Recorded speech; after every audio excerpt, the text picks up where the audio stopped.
Hello, friends. I'm Mrs. Hood, and welcome to Teachers of All Kinds.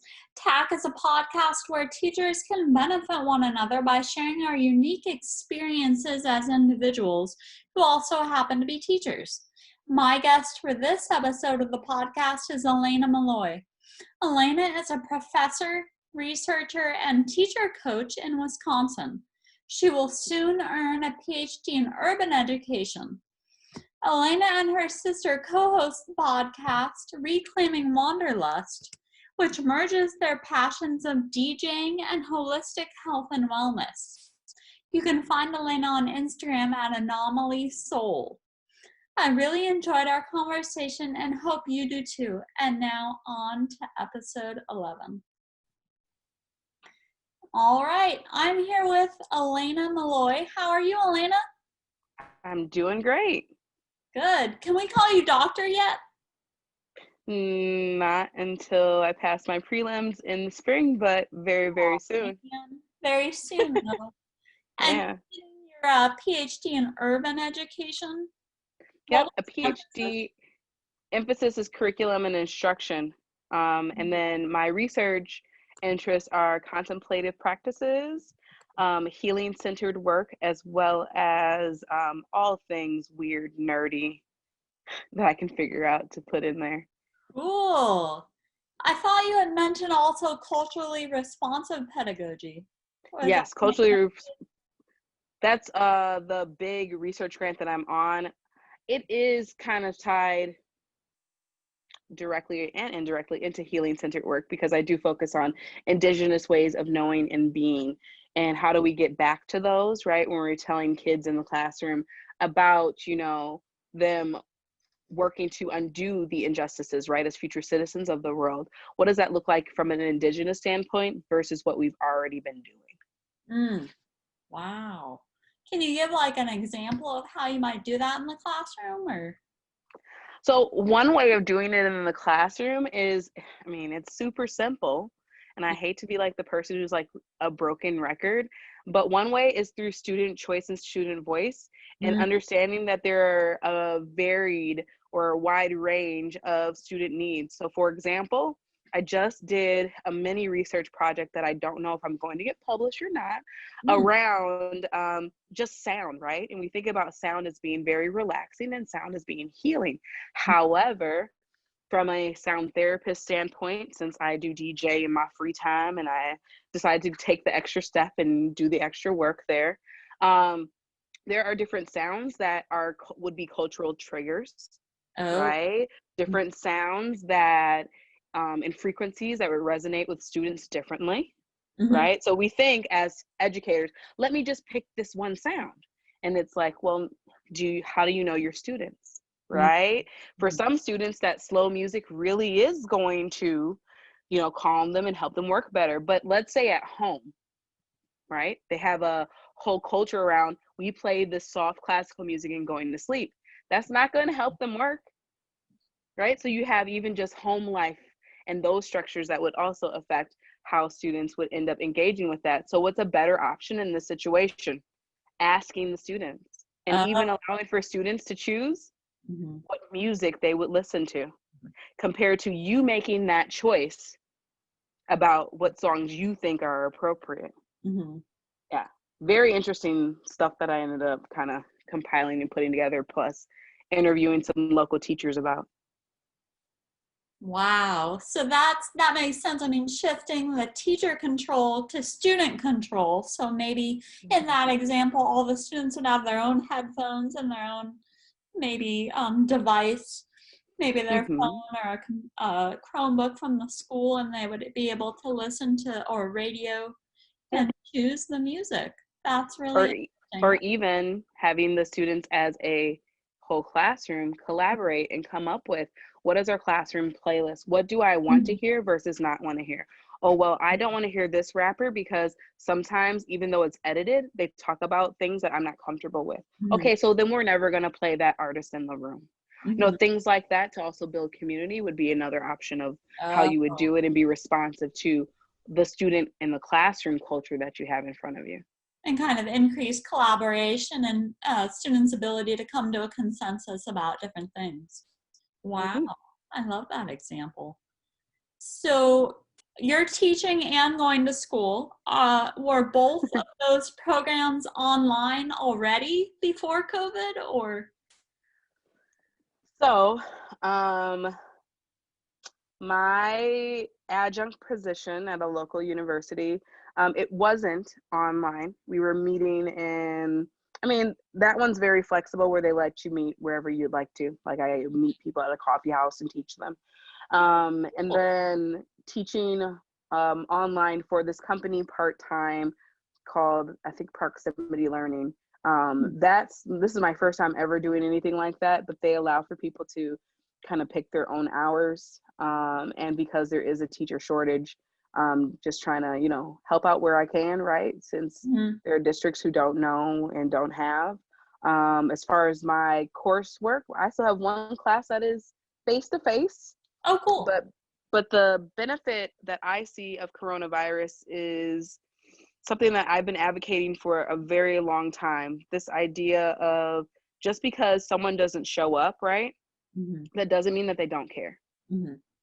right? So where in the past professors would say, you don't show up after so many not showing up, we're going to dock your grade, which is an arbitrary rule. Now they have to say, well, now we understand that you're making this choice because of coronavirus. But I'm also like, how about beyond this? Mm-hmm. To just know that, like, if I could hop on the computer and log in a class when things fall apart because I'm a single mom, because we get snowstorms here that are ridiculous and we don't shut down anything and people act like they can drive, and like sometimes I don't want to drive, but Mm-hmm. you're forcing me to go to class, or I could just decide to skip. Those were the two options before, but now you add in the third option of you can hop online and still attend class, which is really nice Mm-hmm. to not be penalized for often things that are outside of my control. Like car breaks down. What am I going to do? Well, I can't go to class, but then I risk getting docked Mm-hmm. prior to coronavirus. Now I could just hop on the computer. And last week I actually went to class and we social distanced in the room.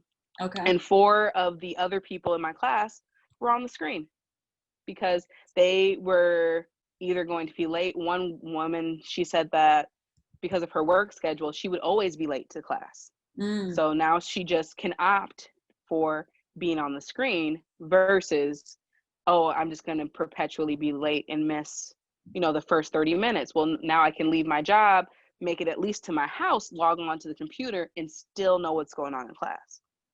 For So that reason, I think it's really nice. Yeah. coronavirus is teaching professors and teachers and students that there's extenuating circumstances, not just the epidemic, but sometimes personal life can interfere, and we should make accommodations for that. Mm-hmm. Right? Mm-hmm. I And agree. this is what used to get me in trouble a lot when I was a regular classroom teacher. That Mm. I would make these accommodations for students. I mean, as long as we could have a conversation about it, right? And Yes. as long as like you say you're not coming to school because of your mom and transportation and this, that, and the other, I believe you. But Mm-hmm. then follow through with your assignments and your work. And don't let me catch you on social media just Yeah. like I'm at home chilling, or don't let other students catch you on social media. Like be sneaky about it. Then we're good. I mean, I also had a student once where her grandmother got really sick and she had to work Mm-hmm. right during the day. Mm-hmm. And she was a senior and she's about to graduate, and I was like the only class that she needed. But she had to pick up extra hours to compensate for the family. They wanted me to, say that she wasn't going to be able to pass, this, that. I just gave her the work. Mm-hmm. I just gave her the work and was like, here's your work. You read it, give me these check-ins once a week, and Mm-hmm. then hand in the work. But of course, when guidance heard about this after the fact, they're like, nope, you're not supposed to do it that way. And I'm like, what else do you want me to do? We want this girl Yeah. to graduate. What happened? Nothing. They just all talk about you're in trouble, but no one does She was anything. fine and graduated? She was fine and she Oh, graduated. She handed in her final paper to me. Everything was great. that's, But yeah. when you break the system, right? When you don't do things the way that other people do things, that's when you have to get a talking to from administration Mm-hmm. about what I thought I was just doing what was the best for Right. the student given their circumstances, because it's not their fault Mm-hmm. that grandmother died. And then also I tried to get her extra services and try to also make sure that guidance as well as the social worker was aware, because she's still a minor, and so she shouldn't have been working like that. So Mm-hmm. how would we help her understand that, number one, and then number two, get them the actual support and needs that they needed in the community, versus her trying to overwork herself to make this extra money. And dealing with the trauma of that, of Mm-hmm. yourself and missing school and providing. Yes. Wow.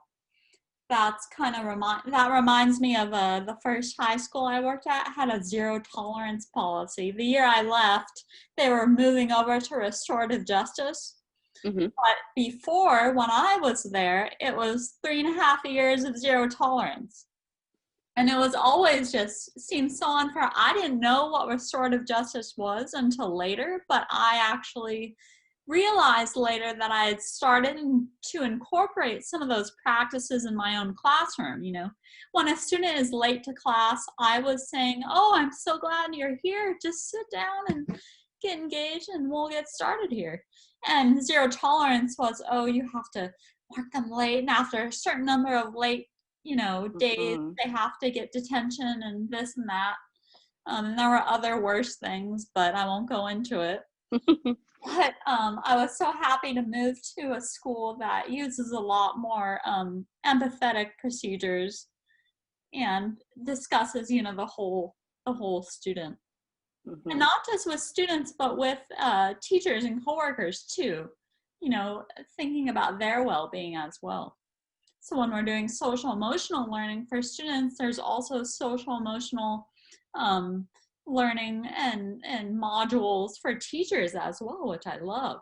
It just expands to everyone. It's a great movement.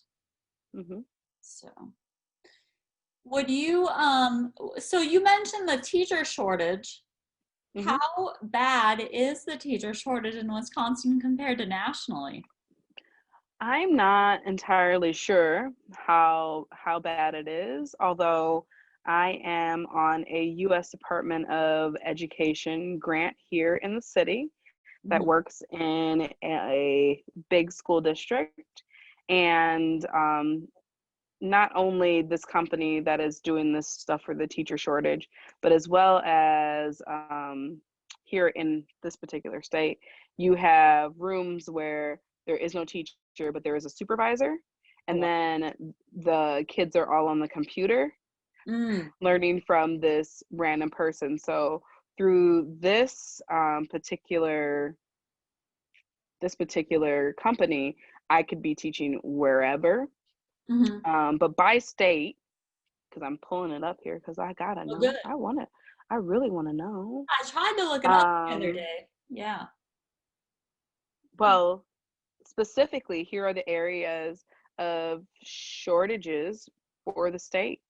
So, agriculture, business, family, consumer ed, marketing, technology, special ed, all areas of special ed, and then ESL, foreign language, library, media, math, music, reading, and science. I'm not sure how they're including reading. As somebody who comes from a literacy background, I wonder if they're just saying reading specialist for Oh. that, instead of the K-12 or the 612 Mm-hmm. certification that is out there. For English language arts. Mm-hmm. Hmm. Wow. And so, how does the teaching shortage kind of affect your school district or the school districts you've worked in? It affects the school districts that I've worked in, because you have teachers who are working sometimes in overload. I Mm. worked in overload one semester before I had a kid, Mm-hmm. right? But when I had extra time, Right. I decided, yeah, I could do it. And so that means that you have teachers who are not working a prep. And then not only like you have the teacher shortage, but then you also, because you don't have as many teachers or people making it to retirement age or being able to do that, then you have a sometimes a subs shortage depending on the district. And so then you also have teachers who are subbing on their preps versus actually being off on their prep period, which, I mean, it can, if you need extra money, give you the extra money when On occasion, right? on occasion, right? However, I know that, and part of my research is also looking at, teacher rest and teacher mindfulness. Mm. And so, when you don't have your prep, when do you make up that time to either collaborate with peers or to just have a break? Mhm. I mean, at the high school level, you're going sometimes a 7-period day. 8 And periods so, at my school, yeah. yeah, so Whew. 8 periods without that prep and Well, break. 2 of the periods are prep, Mhm. so Yep. it's 6, unless 6 or 7, I don't think a lot of teachers work both prep periods, but yeah, it's tough Yep. for sure. We're doing actually a 4x4, so we have half our classes first semester for distance teaching and half our classes next semester. Hmm. Kind of interesting. I only have 85 students because I'm only teaching 3 classes and I have 1 prep right now. That's nice though. Less students. It's a lot more manageable. I can do one-on-one meetings once a month, Mhm. one-on-one 5-minute meetings. So I'm trying to do that. But Nice. even the ability to do that Mm-hmm. gives you the ability to actually hear more student voices, to Mm-hmm. be able to meet with your students and understand their needs compared to you making assumptions, even though they are, informed, you're making, educated, your students' demographic information, but being able to actually talk to them in the middle of the unit makes such a big difference compared to just, hey, I got to keep moving because I have 150 students. And so what am I going to do at this point? Right? You don't know how to like pause. That was always the tricky point, and what I try to teach my in the teacher education program, try to teach them about, trying to make those little check-ins Mm-hmm. some way, like you said, once a month is good, or even I used to do every Friday as like a little weekly check-in where we're just talking about like the week's learning as Okay. kind of like a big review, but it's also my way of like checking in with each table pod, Mm-hmm. because I always had them in groups. So I would be able to like walk around and like check in with each grouping in the classroom, to just kind of get a feel, also to connect with them on that type of level, to just say, hey, what are you guys working on as far as this independent learning project that I have you working on? Where are you confused? And then over the weekend, I would try to like just think about how I could rework some things, right? Like I'm hearing these kids say they're really confused about illusions. So how about on Monday's lesson, maybe I rework what I was going to do to really listen to in on what they were saying prior. Mm-hmm. Hmm. And I don't know if we'll be able to do groups when we go back now because of social distancing. It's so scary and tough. Yeah. But with distance teaching, I've been able to do breakout rooms and it's been great. And we're doing Yeah. gamify Yes. lessons. So we're doing little fun questions in the review and they can earn bonus points. And they love working in the breakout rooms because they get to talk. Right. Distance teaching, when you're lecturing, you can't have side conversation. I mean, not really supposed to, but even just class discussions are much harder, non-existent. Right. Yeah. Right. And I maybe because I'm a talker, right? That I was just like, this is weird that y'all are just gonna sit here and listen to me, and With mute like on. y'all like just mute me and y'all talk. So I Yeah. used to try to send them to like the library and like other places, because the issue with the classroom discussion isn't the discussion itself, is that it just gets loud. And then it's hard for like the kids to like hear each other when you have 4 groups. So I was like, well, you can go out in the hallway and Mhm. you could do this. So then it got to the point where like they really were working. Then you have like the one group that's not, like just can't get right. And then the principal was like, so your kids are out here goofing off. And I'm like, man, You have one group. We're trying, I'm trying to give you the breakout room, right? But Uh-huh. in real life, right? To Right. say, hey, I trust that you can go to the library and work on this, because the decibel level when they're all talking and working just gets too loud. But they actually were working. So Yeah. I was trying to, value that and say, hey, I like that you guys are working, but just go to the library and find a table and a space. And we That's had a library that you could, talk and work in. So like, yeah. just go there and work. But there's always that one group. That ruins it for everyone. Right. Just And that one also group. some students with their tolerance for decibel level, for certain Mm-hmm. decibels, they work better in a quieter environment. Some Right. students. So it's good to have that option to go somewhere else Mm-hmm. to work with their group. So I also wanted to talk about the National Writing Project, Yeah. what that is. So the National Writing Project is an organization that, of course, nationally works on writing and works to create professionally developed educators. So you get like a little certification through it within your area of inquiry through doing these, what they call teacher inquiry workshops. Mm-hmm. You're able to almost, well, basically, the way I like to think of it is like a lab, right? So you Mm. know how like you go into a lab and you like do an experiment, okay? And you're just like, what if I took this item and that item and put it together, what would happen? But Mm-hmm. instead of it being science and like chemicals, you're doing that with student learning and looking at real research and giving the space and time in a summer to do this. So Mm. you meet with people, it's cross-disciplinary, and you work to put together your research, put together what your lessons are going to be, put together how you're going to structure it in the classroom. But it's all about this idea that all students can learn, all students can write, and that writing is across all discipline. And so Oh. we can write to learn, Mm. right? And we can find ways of incorporating literacy techniques to help students. So I've been a part of the writing project since 2013. Mm. Yeah, and that's my number one support group. Those Mm. are the people that if I have questions about, I'll go and say, hey, what about this lesson? What do you guys think? We share resources. It's not like like people are stealing or anything.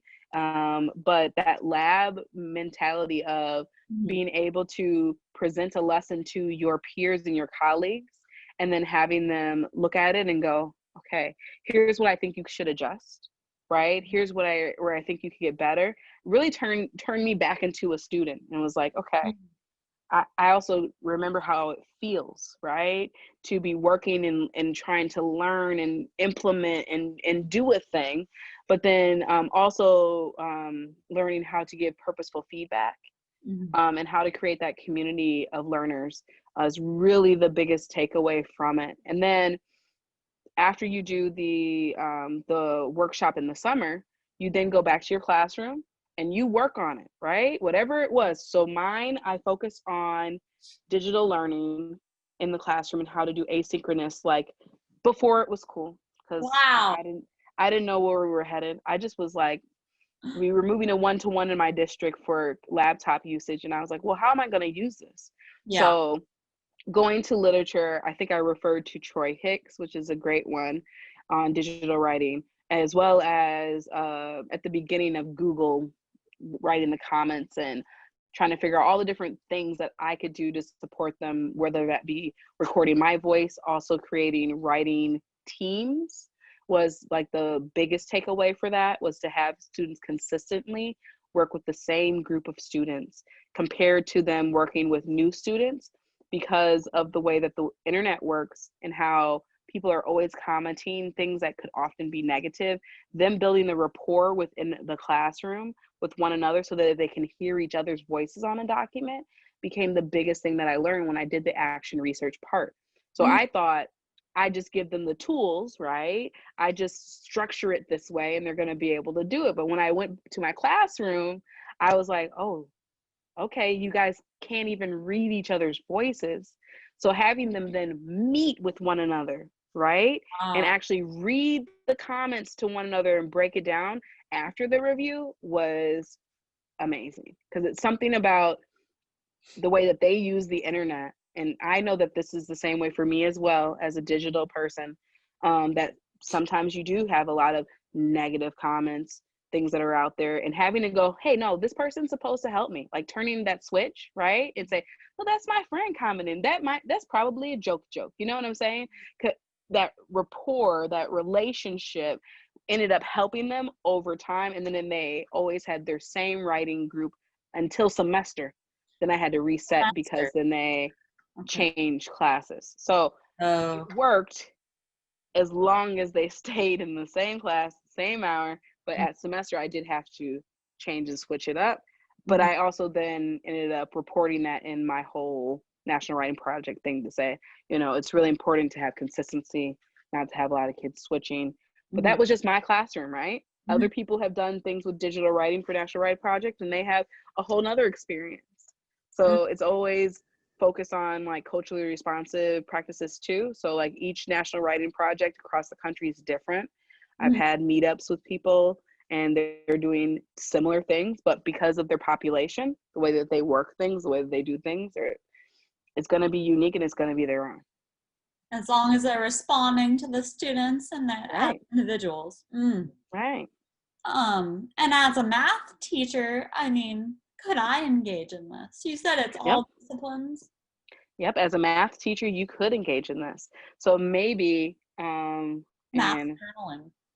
math journaling, or how do you get students to, when it is a word problem, explain that problem or break that apart. There have been in the time since I've been there, I think there was one person in my cohort, and I know that the cohort that I helped kind of like teach and everything, there was another like math/science person. Ooh. Yeah. Cool. I'd love to see what they worked on. I mean, you can also just go to like National Writing Project website and then type in your discipline, math. Oh, cool. Okay. You should pull up all of the different resources too for your discipline. Again, it's not cheating, right? For us to lean in on one another and to see what's out there. And that's the one thing that I love about the National Writing Project community, and also what pushes me towards not being silent when I am working on something and putting things together. I'm like, let me go talk to my National Writing Project people, because there is already that establishment of like, we share, we ask questions, we're not afraid to get dirty, get messy, make a mistake, and then say, hey, I did this thing in my classroom and it completely bombed, right? Like, to be able to just say that in a safe space, right, outside of your building, where you have the judgment of someone who did hire you, right? Your principal, your admin, whomever, is really, really great. And especially as a teacher of color, it's been like kind of like my little safety zone, because I know I can go there and ask some weird questions, and then there's no disciplinary action, or there's not going to be anyone who's like, what are you doing? They understand that, like, yes, I'm trying to make things better. I'm not trying to fix things because I just want to mess things up. Yeah. They understand the processes with good intentions and for the student. Yeah. And I like how you talked about those same groups for the semester. I actually was going to do that with distance learning. I was going to kind of like campfire groups. Yeah. Where they have the same group in the breakout room every time. But it's just a nightmare technologically to set up the same breakout rooms every time. So I just do, and I also want them to get to know each other more. And it's they're not reading comments like you were saying on essays or anything. So maybe it's working for them. They seem to like it, so that's good.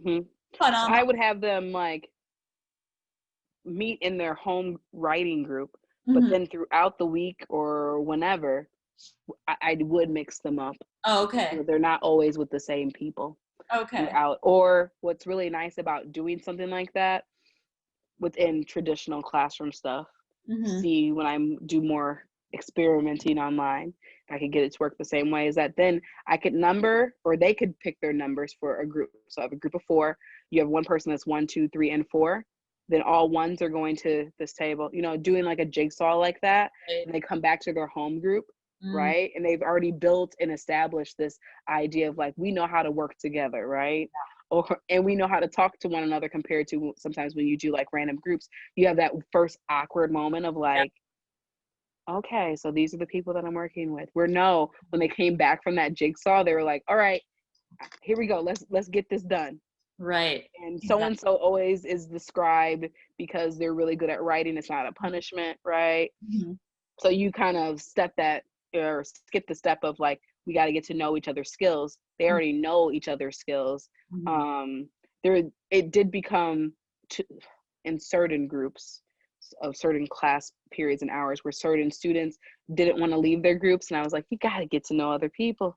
I mean, and especially because I knew after a couple of years of doing this that like, hey, at semester you guys are going to switch classes potentially, and so you got to get to know these other people because they might be in your hour. So then I just flat out told them that too, like, you guys have other classes together, you guys next semester your whole schedule might change, and so this is why I try to get you out of your home group every once in a while, even though that's where you're comfortable. You got to mix it up. Juniors and seniors were great.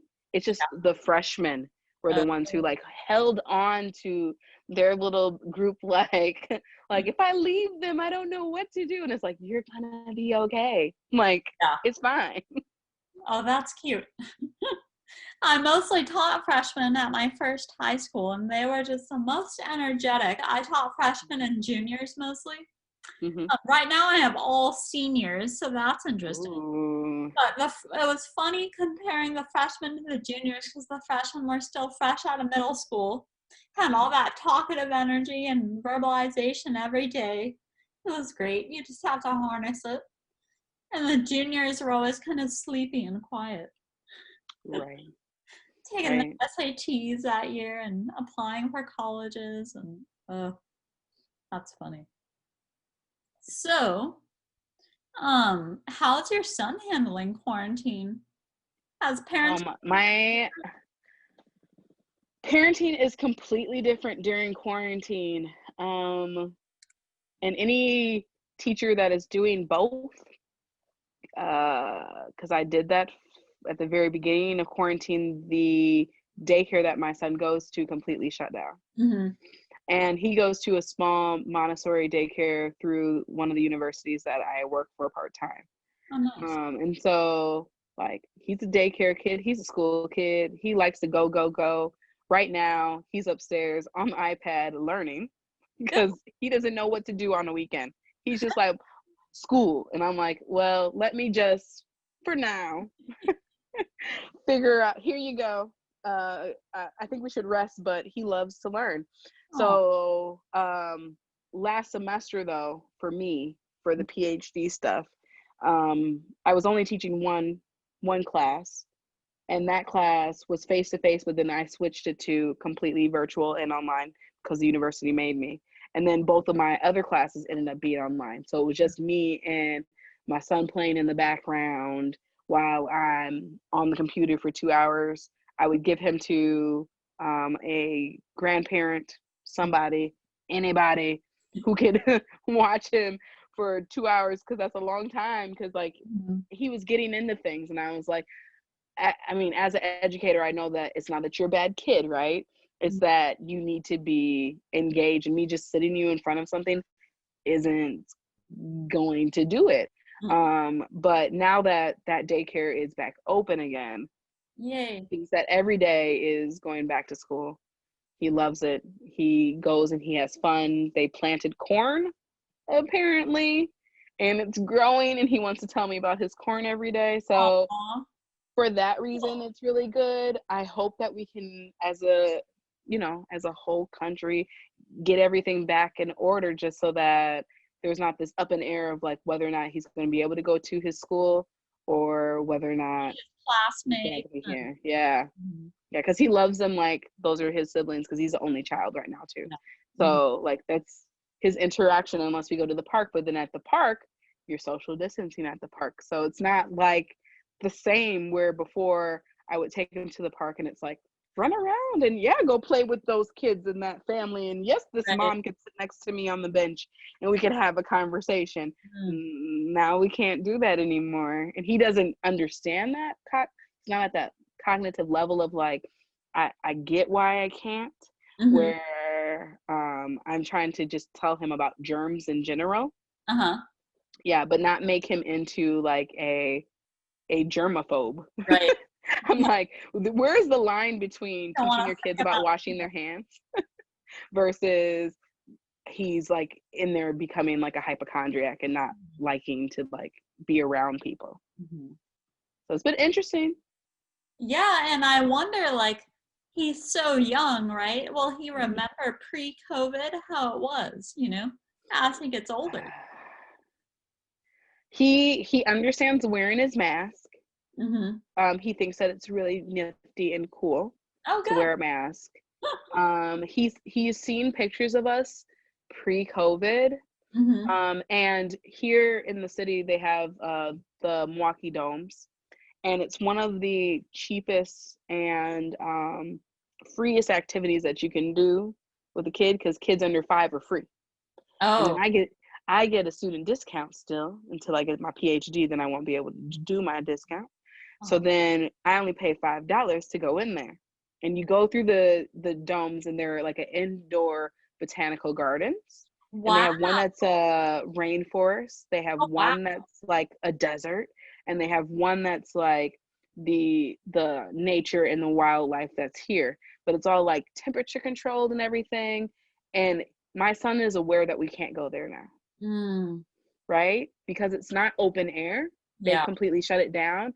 And upcoming here, they're going to have social distance like activities where like you can sign up to go, but it's only going to be like a certain amount of people that can go on certain days. Yeah. But he's been asking me like ad nauseum, like domes, when are we going to the domes? And I thought for sure that, you know, it's been how many months, maybe he just forgot that was our little place that we would go and like walk around for a couple of hours. But he's aware of little things like that. He's aware of also the fact that we haven't traveled in a while. He's like, okay, mommy, when are we going? And my mom and my sister live in a different state, so he keeps talking about Atlanta. And I was like, well, you know, we're gonna go there. But he knows by now we would have made another trip, right? We would have been down there. But I'm trying to, you know, slow things down a little bit just because of the risk. So still planning a trip, but I thought, you know, he's only 3. I thought he had no clue or awareness of like what we used to do before all of this. But he is very aware of little things like that. Yeah. Yeah, and I worry for kids who are even younger than that, like the growing up in this, you know, that's all they've ever known. Right. It's social distancing with people. I mean, it boggles my mind. It boggles my mind, but then I guess I didn't realize how much of like a closeted germaphobe that I was before this. And also maybe because of my nerdy tendencies, as well as like me being a Taurus and like sometimes just wanting to have rest and peace, that I social distance on my own. Like I like crowds to a certain extent, but if I could stand off to the side, I'm the last person to board the plane because I'm in no rush to get on the plane with everyone else and the pushing and the shoving. And I'm not about that. Maybe at a concert and a festival with some good music, but on a regular day in the store, pre-COVID, you could find me like just avoiding where everyone else is going. Like everyone else wants to go to this aisle, I'm over on this other aisle, like, and waiting until they leave that area just because germs. And also because I don't understand the rush or it's just really forced us to kind of slow down. Yeah. Really, like even thinking about like how much I used to go to the grocery store before this. I used I to go know a I was lot. going like every other day, and now I Yeah. realize that. And now I'm like, I can wait, or hold on, I still have a lot of food in the fridge. Right. Let me just wait till that's gone. Right. Yeah. Yeah, I'm a lot more intentional about when I go shopping for Hmm. certain things, a little more just plan ahead a lot more than I used to. But what is a positive thing that's come out of this quarantine for you? Positive thing. Well, one positive thing that's come out of this would have to be me really sitting down and writing down my goals and intentions. Mm. I know that when I was younger, like Oprah and other people, even like my counselors that I've talked to, guidance counselors, teachers, people always talk about like why it's important to set goals and write down your intentions and all that stuff. And it wasn't until quarantine that I was just like, let me sit down and really write down what am I doing with all of the things that are in my life, right? Mm-hmm. Where do I want this to go? Mm. What is my plan? But that's also because within me being in quarantine, I also started doing more self work of like looking at myself, using different tools and measurements, really trying to be mindful of like, who am I outside of the dissertation, outside of being a mom? What are my personality traits? How are they showing up? How do I communicate that with people? And I like using a tool called Clifton Strengths, and my mom and I were just talking about this Oh. earlier because my mom uses it. I took it in undergrad, and my professor never used it, Mm. right? Never explained it, but the university that I work at here uses it to give us like jobs and for extra things. Let's say like a local school wants someone to go and do a presentation on culturally responsive, Mm. right? Mm-hmm. Who do you want to do that, right? Well, you might want someone who has high relator skills to go give the presentation. Does that mean that that person put together the presentation? No, because you need to look at that person's skills. For Yeah. someone like me, and I'm high relator, I don't have high context. Mm. Context is very low for me because I see how things are interconnected. I'm very spiritual. That's called the connectedness skill. It's in my top 5. So Ooh. sometimes I'll make very broad connections between things, and people are like, how did you get to that? And so then I have to like go back and backtrack, but naming it, claiming it, and then I think they say and aiming it is the last thing, has Okay. been very, very helpful. And I met Joanne Miller. She wrote this book called Teach with Your Strengths. Mm. And she sometimes when I can remember to pick her brain, I talk to her about, the challenges that I'm going through. But within that, she also was trying to tell me, don't think of them as challenges, but think of them as strengths, right? Mm. Like what you're dealing with and my need to like future plan, right? Mm-hmm. I have futuristic as my second skill. Wow. So where other people are like, girl, you talking about 5 years down the line, Mm. right? Mm-hmm. That's a strength of mine. Mm. So why not sit down and write down some goals and intentions, right? And for other people, they might have a different way of doing it, but that's their way of doing it. Mm-hmm. And in quarantine, I'm able to find what's my way of doing it. And a lot of that helped with me creating the podcast with my sister, Reclaiming Wonderlust, because to have an idea to have a DJ podcast is like cool, right? But then Yes. how do you maintain it, Mm-hmm. right? I had to figure out what is my path, my way of working, and Mm-hmm. not worry about how other people do it, Mm-hmm. right? Because other people are them and I'm me, but I need to know how I do things. So I kid you not, one day I wrote down my intentions and I said, I'm going to get a consistent DJ gig. I'm going to this, I'm going to that. I'm going, and everything just started to change for me. Wow. Me writing down my intentions and what I was going to do. But then not only within like, okay, I'm going to have a consistent DJ gig, then underneath that, I have to say for the future planning, how am I going to get there? Because, right, I'm a mom, I'm a teacher, I'm an educator, I'm a researcher. I got all these different hands. How am I going to do this hobby that I love to do that also is starting to get some, listenership, that then I'm able to maintain that? Well, then I have to get into futuristic brain mode and start planning 15 episodes, right? So that I know relatively what I'm going to mix. Yes, there's new songs that come out, but in that week when I'm coming out with an episode, all I have to do is listen to a couple new songs, right? Instead of putting together or conceptualizing a whole playlist. That was the shift for me. But even thinking about that and applying that for like my work too is great, because now I'm advocating for myself when I'm working with a boss and saying, hey, I need more time. Nothing wrong with needing more time. That doesn't mean that there's anything wrong with me. And I think when I was a kid, I used to think, there's something wrong with me. Like, why can't I get this assignment done? Well, it's because the teacher assigned that that assignment that day, and they expect for me to do it. And I'm starting to overthink, right? And to quell the overthinking and the other ideas, having a plan of action and like knowing like this is this assignment on this day that's going to be due was really helpful. When I got like a whole syllabus, that's when I started to get successful in school, compared to like in elementary school when people would just hand you like do this today. I would go home and go, well, what? But I have this other stuff too.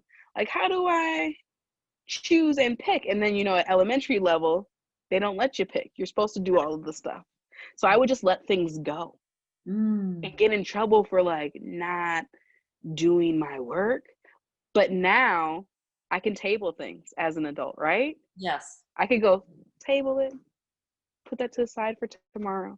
So I also try to like do that for my students too, is to give them a calendar, right? Or give them a very structured syllabus that says, here are when things are going to be due, so that you can work ahead, so that you can future plan if you need to.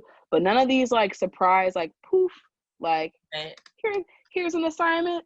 Like, no, because I could also have some very strategic students in my classroom too, who are trying to strategize it because they have so much going on top of it's a pandemic. Right. Like, it's a whole pandemic. We have never been in a pandemic before, right? And so having to process that and also create room for space, or space for rest, is what I meant to say. It's also like the thing that I tried to do then within the calendar for my own students, and giving that to them to say, hey, I've given you this schedule for the whole semester. That means that you don't have to work all the time. Look, pick your days. This is when this assignment is due. But I also need for you to rest so you can be a good thinker when you show up the next day. And if you need to table something, like you don't have to work on my class every single night, right? You can say every Monday is going to be the day that I work on English. Every Tuesday is going to be the day. We're still going to do work in class together, stuff that they can get done with me while I'm in the room with them, the virtual room with them, right? But then those bigger assignments, those big chunks, they are there on the calendar so they know how they can work towards those, right? Do you share with them like how that helped you when you were a student? I always share with them what type of student I was. I always am transparent, and I have a lot of like, especially now moving to teaching college students, a lot of teacher educators, and also future teachers, because I'm teaching teachers how to teach now, which is very meta for me. And sometimes I have students who are older than me in my room, because maybe it's their second career, where I share with them that I graduated from high school with a 2.7. I was never put into AP classes outside of AP history, even though I was always actively reading and reading well above my grade level and reading all types of things. Teachers never saw that as being important. They always thought that I was just very artistic and creative. I went to undergrad and I had a 2.7 in undergrad, because I messed up a couple classes. But I told the professor then, I said, I really want to do research and I kind of want to be a professor. He was like, well, with your grades and like, I mean, you just go and teach and then figure it out. That's what he told me. And I said, but I want to do like what you're doing.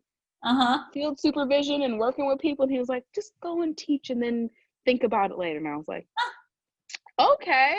So then when I was teaching, that feeling never went away. Yeah. And even while I was teaching, I was helping people always, you know, I joined the National Writing Project and that also helped spark it as well. This idea of going back and being a researcher despite my grades. And when I applied for the PhD program, they liked my diverse ideas and what I was thinking about researching and what I want to do. Those old grades and things like that, they were able to give that a pass because the ideas were there. Yeah. I don't even know how I did on the GRE, to be completely honest. I had a baby that I was rocking at the time. And so I just went in there and took the test and didn't take a break. I know that the writing was okay, but I'm sure the math I probably bombed, right? But it was the ideas and me being able to articulate the ideas that really got it. So I tell the future educators and teachers that you guys have, some of them have a lot of barriers around what success looks like. Yes. Right? And all of these things to say, well, if you don't get your work done, then you're not going to be successful. I'm that kid that didn't get their work done. I'm that kid that was late. I went to an interview at the middle school that I used to go to, and the secretary who used to check me in for being tardy was still there. Oh, wow. She knew my name. She knew my name. That's how late I was, like every day, because my mom would drop me off and we were in open enrollment. So my mom was driving about an hour to get me to school. And sometimes we would get caught at a train. Yeah. Which would be, so my excuse was the train. But even all of that didn't stop me. It's one variable, right? In a big list of variables that equal success. So when a lot of the students say that, I then share, but I try to share that at the front, that this is who you're dealing with. I am the teacher who somehow is a teacher, but if we use all of the stereotypes of what teaching should look like, I shouldn't be up here. I really, really shouldn't be up in front. I've even brought in my turntables once to talk about confirmation bias in education as a guest speaker, because I came dressed down in my just whatever I would wear on a regular, nothing special, and they were supposed to guess what we were doing today. And because of what I look like when I walk in, this girl with dreads, right? This girl with a hip hop shirt, they were like, oh, we're going to talk about hip hop education. And she's just here because she's a DJ. And I was like, nope, that's not what we're here to talk about.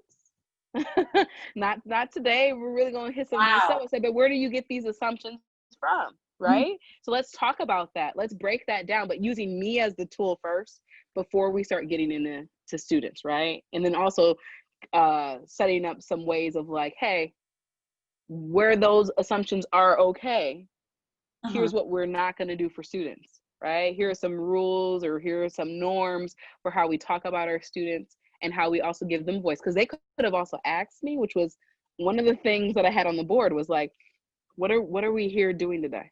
I never said that they couldn't ask. They just were writing, and they had the whole, like, their own dissertation.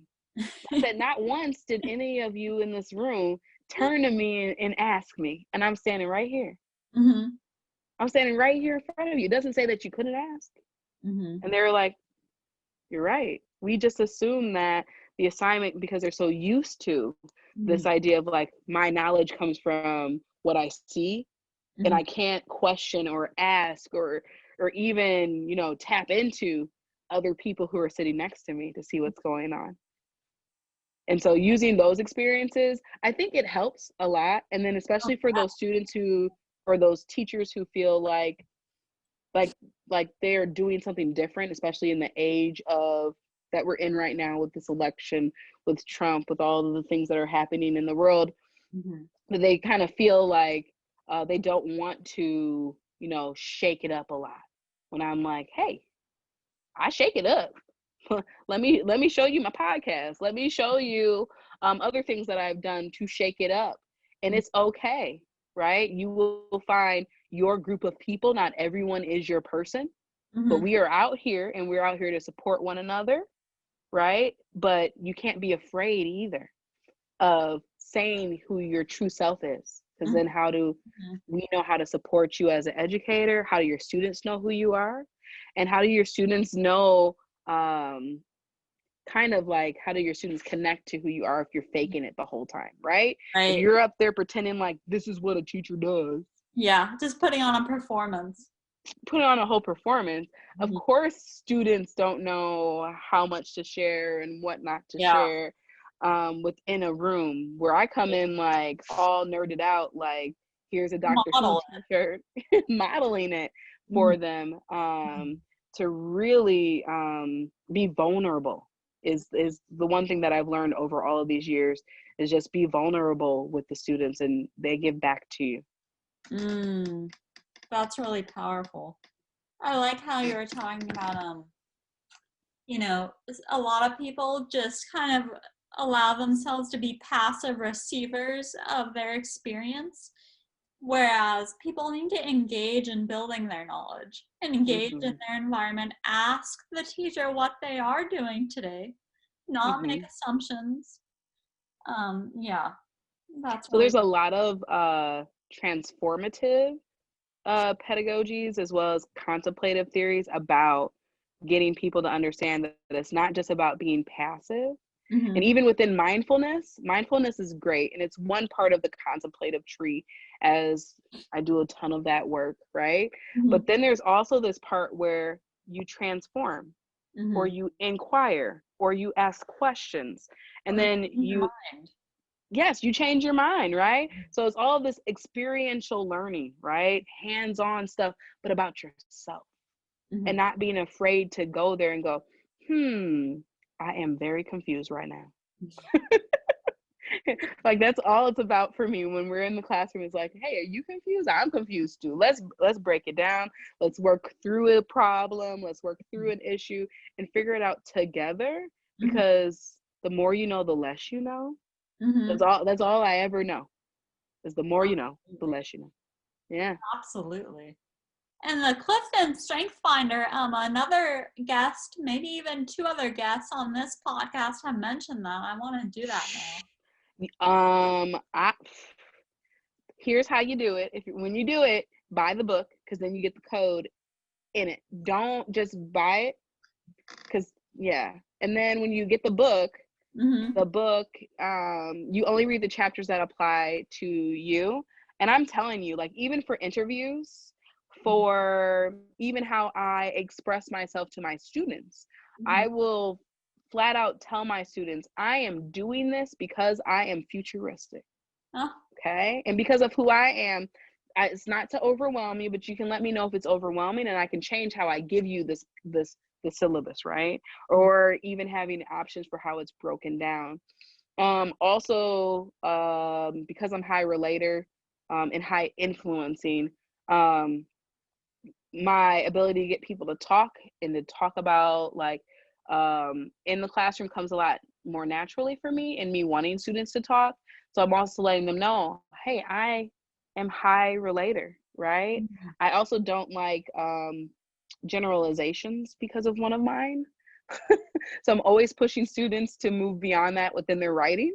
And that might be the most frustrating thing about being an English teacher for me, is that when they say many people, this individualization will not let me do it. I'm also a maximizer. So I'm really 0 or 100%. And as a teacher, and that can either push students really, really hard, right? Because students are like, well, why won't you let me just hand in half a sentence? And I'm like, no, this is not. The assignment is a sentence. So you need a full sentence here for your thesis statement, or it's a 0. And sometimes they're used to getting like halfway some credit. But I just tell them, we are all scholars in my classroom. I expect excellence, I expect greatness, but being able to see it in Clifton Strengths explained it to me what I couldn't explain before. Before I was just like, I'm just tough on kids. When it's like, no, that's how I'm able to be successful, is through the 0 or 100 type of filter. So I've learned that is a way for me to learn when to rest or not, right? So I don't even give that sentence that the student gives me like a real deep analysis, right? Because there's nothing there. That's not what I was looking for. Where I could sit there and write like, well, maybe you should, or I could get my students used to this type of work. Now they have Strengthsfinder for students. They're aiming it towards middle and high school. It'd be interesting to see what people do with that, or if they even use it. But I'm not surprised people on this podcast have brought it up, because I know that Fortune 500 and people in HR, I've seen it on a lot of people on HR's shelf. When you go in there to go talk to them, it is on their shelf, like they've done it. But maybe they're not using it like as your whole staff, but they've done it before. Right. So they know their own strengths and they're using it. And you only focus on your strengths, not your weaknesses. Okay. So as a high relator person, I am no longer afraid when my boss or whoever says, hey, go do this presentation. I'm not afraid to do that anymore. Now I know why I'm being selected for that. And now it's more of saying no to those opportunities. And then I also know I'm going to thrive in those opportunities, compared to someone tells me to do something that is heavy context specific, and they want me to write about this, and that. I can do it, but I need, of course, to be futuristic about it, use all my strengths to help me get there, versus like, I don't even know what to do because my brain is all over the place. My brain wants to connect everything and show the world when they're just asking for the history on something. It's really helping me go, hey, no, that's your strengths talking, and let's look at what the actual assignment is, because you're probably doing it from your skill set, and that's not what this professor is asking for or what the students need at this moment. We're going to get there later, but right now let's just give them like this little piece and build to that. I think my teaching has become a lot more intentional since I was able to see like what are my skill sets, and how is my own bias, my own teacher bias of wanting kids to see how everything is interconnected, right? So we're reading a book like Grapes of Wrath, or Grapes of Wrath is perfect for right now, right? We're reading Grapes of Wrath. Actually. Oh man, that's a long, dry book. Oh, you should read it. It's good. I mean,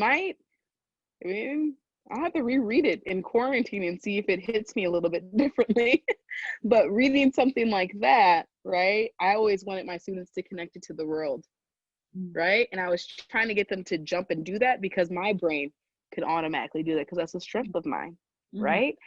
Now I slow down and go, okay, I might have students that are high relator and can do this. I might have students who are high influencing. I might have executors, and I might have the last one is strategic thinkers, right? I got to think about how all of those different ways that our strengths show up influence how they see the book, and giving them opportunities to just talk, right?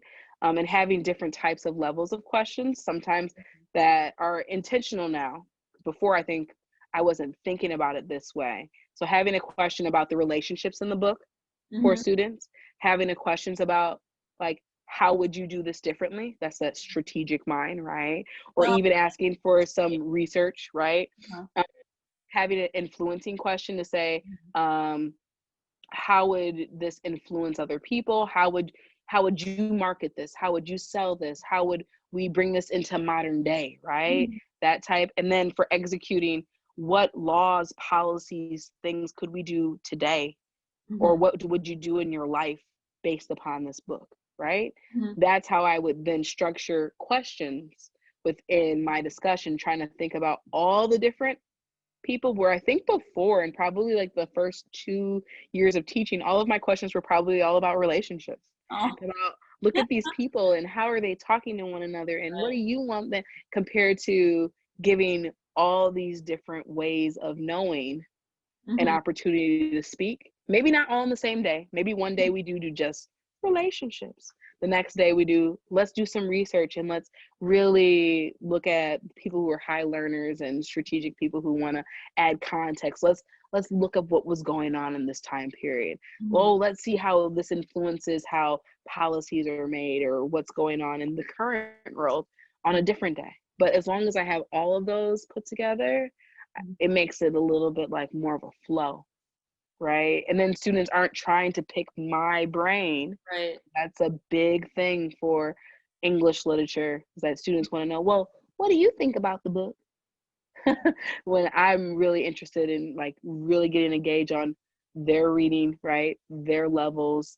And some of it is just my own personal bias. How I read something is completely different than how they read something. And I have to honor that now compared to before. And I think I was still strong in it, but I think it's just made me stronger.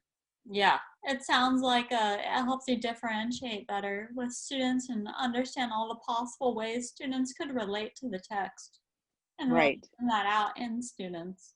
Yeah, and moving away from race, although race is very important, but I've taught all different types of students, and so even being able to honor and not center whiteness in a conversation, but being able to honor that students have all different types of personality traits regardless of race, regardless of gender, and gender should also be considered as well within the equation, has really helped.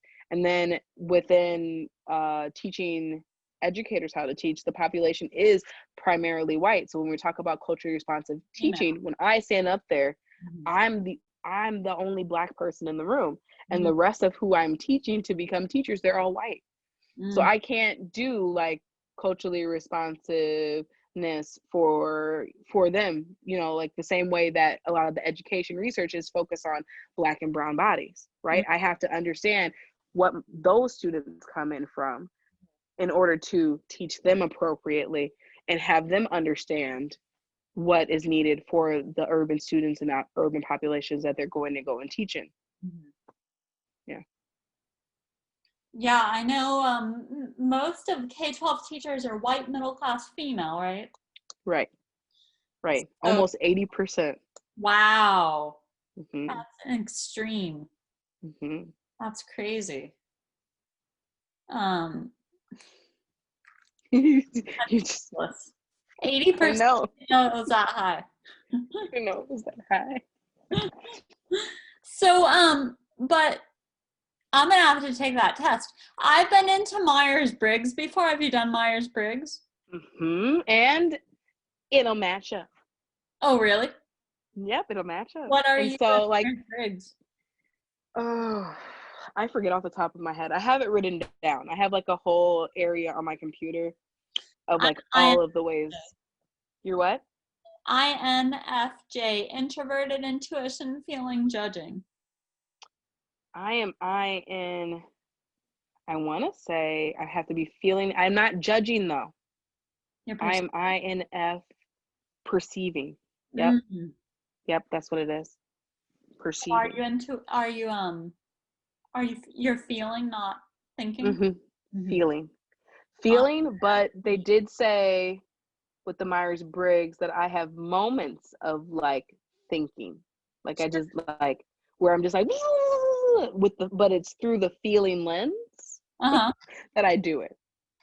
Well, with INFP, your dominant function is introverted feeling, and your second one is extroverted intuition, right? And then introverted sensing, and then extroverted thinking is your fourth one. That's interesting. Yeah. So your F and T must have been kind of close, maybe. Yes, very, very close. For they were like, you could have, what is it? The one I used, I think they used tumultuous, which I didn't like that term. Moments of like high feeling, high sensory stuff, which makes sense to me because I did this DNA thing a while back. And I got the results in quarantine, which was kind of cool. So it was like, I'm bored. Here comes some results about having this empathetic gene Huh. So it makes sense that Was it like 23andMe or something? Sorry. not 23andMe. Hold on, I have it. Huh. It's called Origin with a 3 for the last E. Okay. And it was a Black Friday sale, but then they got, because of COVID, I think everyone was like, well, I'm bored, let me get my DNA. So then everything was pushed back. Yeah. So they didn't give me my results until like March. But I have this empathetic gene that's really high, but then I also have this worrier or this trait where I'm like, I can have these moments where I get very anxious, right? But that anxiousness actually helps me look at things. Like an analyze. Very, very analytic. So that's what makes me have those tumultuous moments of like, I'm feeling all of these things. What do they all mean? Let me sit down and analyze and figure it out, because there's something here. There's gotta be something here. Yeah. But also not being afraid of those moments either now. Yeah. Since quarantine, where before I was like, wow. But now I'm just like, all these thoughts right now. Let me write them down. Let me figure out what's going on within either the research or just whatever I'm thinking, but not being afraid of having those moments, but also creating space for those. So like there's a day where I just brainstorm and write down stuff and just write. Journal like regularly, or do you? I journal through my beat making. That's my first way of journaling, and a lot of that does come from, unfortunately, as I've been unpacking that over this, over my life, as well as working through therapy and talking with people, comes from being silenced and feeling silence as a child, right? As a African American, as a Black child who's also a nerd, who doesn't just, I didn't feel like I fit in. That sometimes I didn't feel like my voice could be heard, right? Even though part of that is also me. I know, you know what I'm saying? Like sometimes I don't want to say nothing, so I don't, right? So where I was like, nobody understands me when I was a teenager, I'm like, well, you're also not giving people an opportunity to understand you because you just stay in your brain, right? But there's something about creating a beat for me and doing that process where I'm reflecting on my day, right? Sometimes I sample people that I've listened to, like Audre Lorde, like a speech that she has. I might put that on tape, and then I'll have like one little phrase that just resonates with me, and I'll sample that and make it into a little beat. And then from that, I typically find that after I've made a beat or made something artistic, then the ideas come afterwards. Like I might have been stuck, had a writer's block, and I found that in the contemplative tree, there is a whole area that sometimes I feel when I look at people who are doing mindfulness work, that we completely miss like this whole like making music area. Like it's one thing to like listen, that's cool, but making music also can help us deeply reflect on our conditions and what's going on. I mean, that's why musicians and people do it. And so afterwards I will journal and I'll write something, and it doesn't even have to be long. I've learned a long time ago, and in the National Writing Project, at the beginning of every session, it just becomes natural that you're writing, and you're writing with your students, right? You get used to writing with your students, but even when we meet together, the first 10 minutes we're writing, and it's not about length.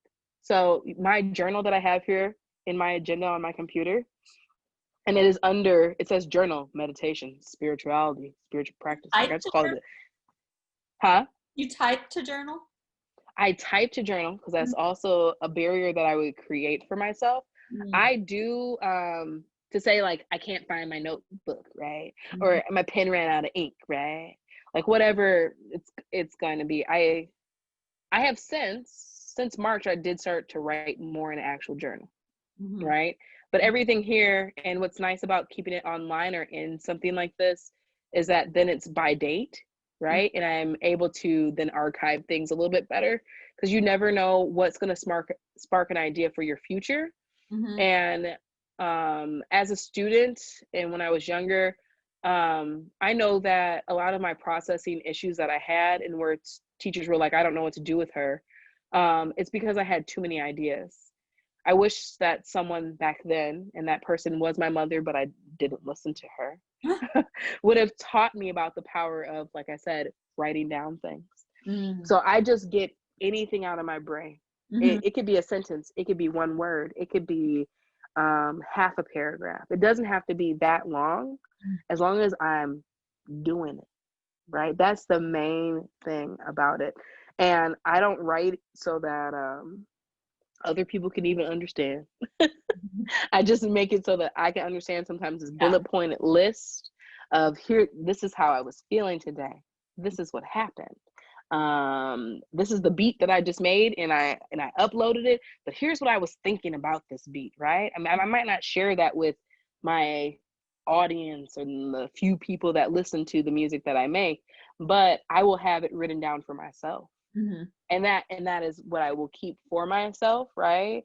Someone wants to ask me about it, I might share, but I also know that, you know, having boundaries is really important. It's healthy to have boundaries. So I don't have to tell people why I made it this way, or how I put it together, or what I was thinking on March 15th in the middle of quarantine when I put together this song that has the sirens that I was hearing in the city when at the beginning of quarantine, when we didn't know what was going on. I don't have to share that with people, but it's still there, and it's a way that I process. Is it the way that teachers told me to process things growing up? Nope. But it is the way that I've decided to do things now that I'm 30 something. And who knows, in 5 years, I might change it and go, this isn't working for me anymore. Yeah. Never know. You never know. Sorry I interrupted you. You were saying on your computer you save it as journal, and it's just easier to, I forget what we were talking about right then, but I think it just became easier for me to write down all of my thoughts and ideas in the computer and not have the excuse of, oh, I ran out of paper. Or like I am your student in the classroom that made up all the excuse about why I can't get nothing done, right? I'm that student. But it's not that I don't want to do it. It's just that I have to have it my way, or what fits with me. And so as a person who has been on the computer and the internet or whatever for how many years? I mean, from playing The Sims to being in chat rooms when I was young. I'm a millennial. I'm a digital kid. Having my journal be online, and I used to have a live journal back in the day. It still exists somewhere. I can't delete it because I don't know the password, but it's I can look it up. I know the username. It just feels natural to me. It's just that this particular way that I do things and write things down here, I have personal / writing, right? And then I have my university work, and then I have my coursework / teaching. And then I have other things. Like, I try to kind of organize my thoughts a little bit, just so that if I do have to come back to an idea, I understand where I was coming from. Where having a traditional journal where it's like every single day, I would get confused when I would try to come back to an idea, because it's almost like you had to reread your journal. Compared to using the technology, I'm able to now kind of organize my thoughts and ideas a little bit better. So let's say I did have an idea that was around I have a whole section called Clifton Strengths. Yeah, cool. Right? And because on their website they have like little activities that you can do based upon your strengths. So I could then go and go, wasn't I thinking about Clifton Strengths one day? And go to that section of my journal and go, I wrote about this before. Now what am I going to add to, right? Or how have I changed, right? Or what am I going to take away from the fact that this idea or this maybe this moment or situation is coming up again, and how do I move forward? So like part of reflection and deeply reflecting, what I found through my studies of contemplative studies and meditation and everything, is also revisiting your ideas. And I think that journaling for me was first away. My mom was teaching me how to journal so that I can remain quiet in the classroom because I was talking too much. But I never did anything with those thoughts and ideas. And so now having an area where I can come back to and come back frequently, really, really, really, really just lit the fire under me. Once I started to do this, for me, I was like, oh, I now have a way of processing things that's more effective, especially for the coming back to, so that I can transform, because I don't plan on being the same teacher, this same person in 5 years. I plan on being different.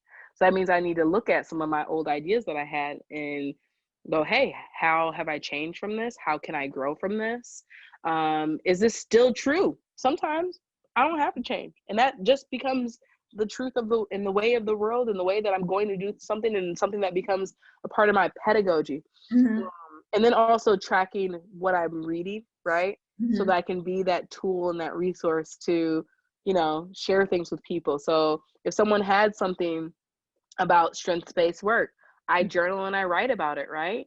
I could easily just, because I also try to like mini librarian sometimes, attach, I could easily attach a link in my journal on here. Cool. And when someone says, oh, I'm trying to do strengths-based work with my students, I can go, oh yeah, I wrote about that on this day. I'll just shoot my notes to you with the article that I was reading. Right? And it's nothing. So cool. Because, I just, use a regular notebook, because I looked at Julia Cameron, The Artist Way, where she says you should just kind of for 3 pages every morning for the morning pages. So I try to do that every day. I try to journal a little bit, just get the clutter out of my brain. Right. But then I end up not writing anymore after that. See?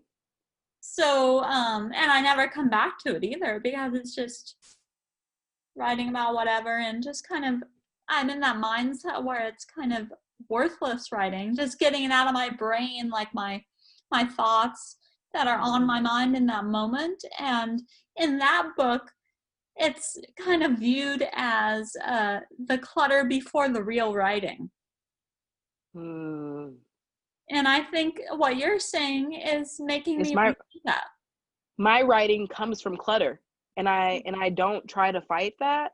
And maybe that also comes from the fact that in 4th grade they tried to label me as ADHD, and my mom was like, no, we're gonna find some strategies and get her, a way of processing all of these thoughts and ideas. And that's when I first started journaling, but understanding that there's nothing wrong with this clutter and the chatter that's up there. I just have to find a way to give those voices, those ideas, a space. And sometimes they might be just like horrible ideas, right? Many of these ideas I will run past my mom and my sister, and they'll go, you want to do the most, like you got all these ideas. I'm like, I sure do, right? Some of them I might never revisit again, but giving it like some type of validation instead of shaming myself for having all of these ideas. That was, you know what I'm saying? That was the transformation that had to happen inside of me, so I could be less afraid of all of this chatter. And sometimes I am like, you know what, chatter? We're going to turn on the YouTube and the meditation music, and you're going to stop today, because I have gotten out as much as I can, but maybe I just need to like do something with my physical body to remind myself that it's time to calm, and that the ideas need to go away, compared to just allowing the flow. But the flow is typically where the ideas come from. And I have several people here in the city, friends, people on my research team, who translate my clutter and my chatter. And also that's how we work. So we're all sitting at a table in these research meetings, all throwing out ideas to say, hey, what if it's this? What if it's that? And now trying to figure out ways of teaching that to future teachers, to still embrace that as a form of thinking, and giving students those brain dump activities, brainstorming activities, how those are still very valuable, but very valuable for a certain type of personality like myself. I need to be able to just throw out 10 ideas at you. Now, only one of those is going to be the paper, right? But let me throw out all 10 first. Give me a moment to do that. Then I can sit down with those 10 and then synthesize it till I get to my one. Right? And that's valued at the PhD level. I have lots of colleagues who are like, I was thinking about this interest and that interest, and that's where this came up. And I was like, huh. And so also being able to see it in action within education research and with my colleagues also was a way for me to go, okay, so there isn't just one way of doing it.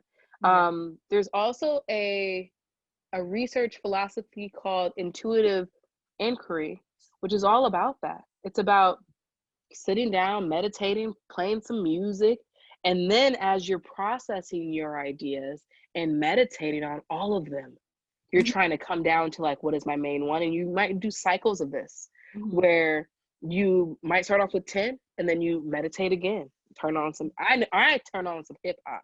You know, that's I turn on some nerd aesthetic, 90s wavy type of music, think about these 20 ideas that I have, and then I go, my goal is to get them down. I can't have 20 ideas in this paper. I get down to 3, right? So I go back through, cross off a couple more, then come back through. But there's this pressure within society and in educating, especially, of telling kids they got to get it right the first time. Right. Compared to giving them this slow revisionist. And that's also really big from National Writing Project. There's a book called Harris. It's by Harris. I don't remember the first thing. I think it's How to Do Things with Text or How to Revise Text, something along the lines like that. But it's all about teaching kids how to revise and encouraging them to write by being very specific about the writing process, and to say, hey, you're going to start off with these ideas, and that's okay if you change them. And guess what? You're going to have some more ideas, and it's okay if you change it. Not that like, get it perfect, and we're only going to have one revision session. No, we're going to constantly revise as we write, right? And we're going to continue to grow because you're still learning about writing and rhetoric. So I expect for you to go back and to change some things. And that helped me when I first read that book to then do it with my students too. The fact that someone was doing it with me through the workshop, through the writing project. And then I was like, oh, I get it now. I can do this. And then like, oh, wow, you mean it's okay if I don't just like have a clear thesis statement and what I want to research right away? And I could really just like explore some things and figure out like where I fit in or a gap that I see. Because typically you're looking for the gap because that's where we need to be looking to fix or to revolutionize or to reform, right? That's where we want to be looking at, not looking at all the research that everyone's already done. I see. Yeah. Wow. I wish it was, it's kind of like in math, how everyone is trying to show students that we have to value mistakes in math. And you don't have to have the right answer right away or the exact right number the first time, you know. We have to value the mistake process. You're all here to learn. You're not already all mathematicians. You're still learning how to do math. So it's very similar. Right. So I'm going to move on to the wrap-up questions. We've already been talking for an hour and a half. Woo! What? Yeah. So the first one is, what is the skill or quality you are most proud of? I think I'm most proud of my belief. I think that it would be the one thing that, and that's Clifton Strengths language. But I, within everything that I do, I always believe that I can do it. Now, the way that I might say it to someone, it might come off as like I'm questioning, But typically, what I've learned about myself is when I start to get into the question mode, that means I care. When I start to ask questions and try to get clarity, that's when I'm moving into the realm of like, I believe I can do this. I need more information so I can do a good job.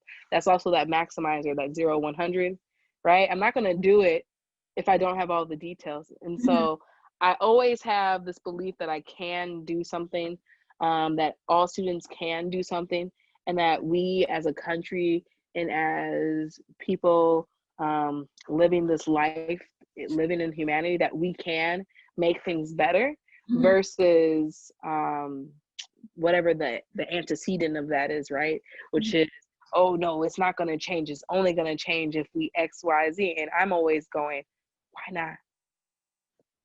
I think we can. And I think if we had more people, right, in their own way, it doesn't have to be, you know, the way that I do things, but to have this belief of the only thing that limits us is our inability to do something, where I'm just like, I believe, so I can, right? And if I can't, I also believe that there's help out there, right? And the worst thing that someone can say to me is no. That's the worst thing, but I'm going to ask because I believe that I can get help. So that's the other thing I hear in education circles is like, when you get out there in the real world, nobody's gonna give you a second chance. I'm a person who's gotten a lot of second chances, right? Whether that be because my GPA was low, whether that be because maybe I talk too much, maybe because I say the wrong joke at the wrong time and make the whole room feel a little awkward because I thought that we were on the same nerdy level of talking about Doctor Who and you didn't understand what a TARDIS was and the whole conversation. Like, or whether that be I'm a mom, right? And I didn't know at first how to advocate for myself as a mother and as a new mom to say, hey, this is a lot, you know, working and being a mom, and asking my bosses to say, hey, I need a little bit more time. Is that okay? Right? And that there are people in the world who will do that, who will give you that, grace, who will help you out. That's what I bring to the table, to say, hey, let's try. The worst thing that can happen is that we don't do well. But I believe that even from us failing, guess what? We get information on how to move forward. Even from that failure, there is a little bit of information residual that we get that we can go, okay, that didn't quite work out. So let me switch it up, or let me figure out how to make it better. Right? But not doing anything and not having a belief is just like what I can't do. Impossible right away without even. Yes. Yeah. What is one skill or quality you plan to work on over the next year? I really hope to work on my connectedness, right? And my ability to see how things are interconnected and how, you know, what people do, how we all affect one another. I really hope to find ways of articulating that to people more clear, especially within my writing. I know in my writing that it'll jump from like, she talking about this and then to that, right? And so that's one area that I plan on working on in the course of my dissertation, but just professionally, is really thinking about people who don't think like me.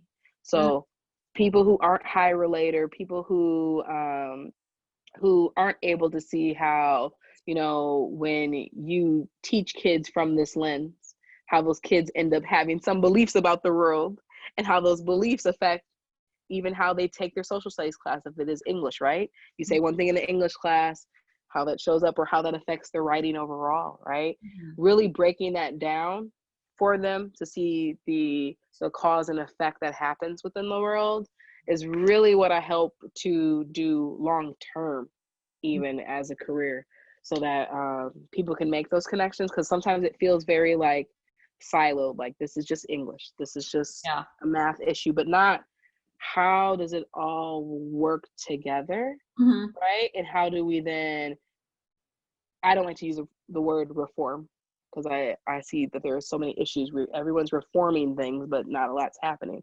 So how do we either transform it or revolutionize what's going on in and within education right now, Mm-hmm. right? And some of that is going to be through what I just talked about. Mm-hmm. Yeah. That makes sense. Wow. And my third wrap-up question is, what else does your self-care routine consist of these days? My self-care routine really consists of being like Bell Hooks. What would Bell Hooks do? And Bell Hooks, transforming community, as well as other things that she's written, even Bell Hooks on love. She talks about how she doesn't watch the news every day.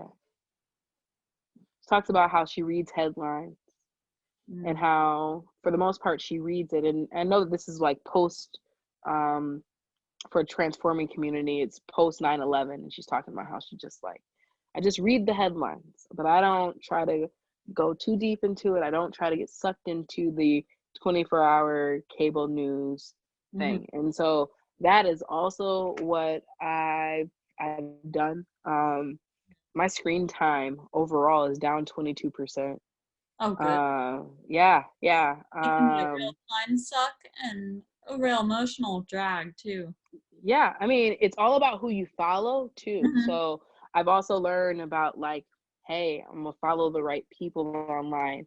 It's okay for me to block certain people, certain energies, even news sources. If for me, it's becoming too overwhelming with what they're posting, and especially the videos of people getting shot and killed. I am just a highly sensitive person, so I can't watch that. So for my self-care, I don't.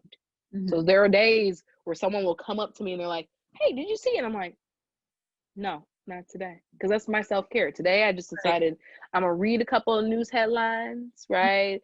I like a good podcast, or NPR will tell you like, but here's what's going on in 5 minutes. I love those because then I can go about my day, but I'm not overwhelmed by all the different personalities, all the different topics. That doesn't mean that I'm apolitical, right? I still have a stance. I still have my belief, right, about what and where I want this country to go.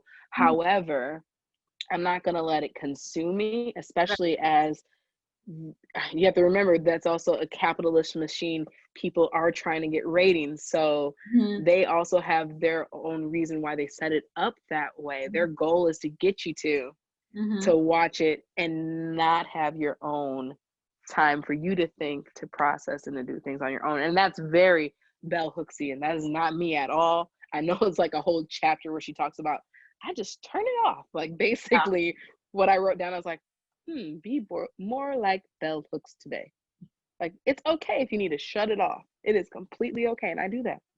And some people might say that's selfish, but it's actually selfless, because if you take care of yourself and you give yourself more time and energy to devote to your life and to other people, then that's not selfish. That's empowering your own life to help others and to continue doing the important work that you're doing.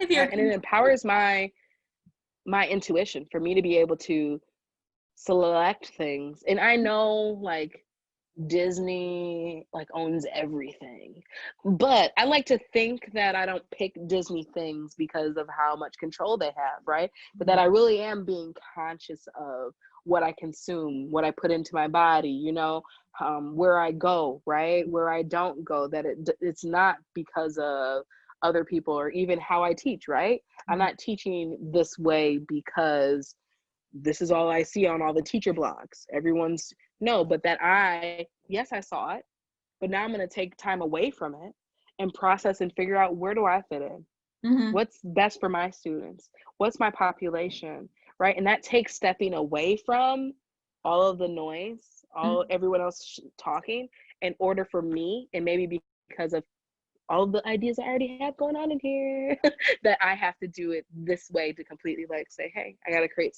space and time so I know that my ideas are my own and not someone else's. Because if they're your own and it comes through more authentically, it's going to be more impactful for students and everyone. Yes, and that's the goal. Yeah. And where can people find out more about you, Alanna? People can find me on a couple different platforms, but the podcast is Reclaiming Wanderlust. It is a weekly podcast.